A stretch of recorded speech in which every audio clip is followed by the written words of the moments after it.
3 நாள் சுற்றுப்பயணமாக இந்தியாவுக்கு சென்றுள்ள இலங்கை பிரதமர் ஹரிணி அமரசூரிய தில்லியில் பிரதமர் மோடியை நேற்று சந்தித்து பேசினார்.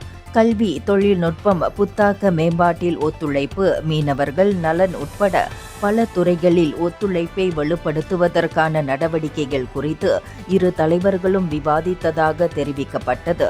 இதனிடையே இந்தியா இலங்கை இடையேயான சிறப்பு உறவுகளை எடுத்துரைத்த மோடி, இரு நாடுகளின் பகிரப்பட்ட வளர்ச்சி பயணத்தில் ஒருங்கிணைந்து பணியாற்றும் இந்தியாவின் உறுதிப்பாட்டை மீண்டும் உறுதி செய்தார்.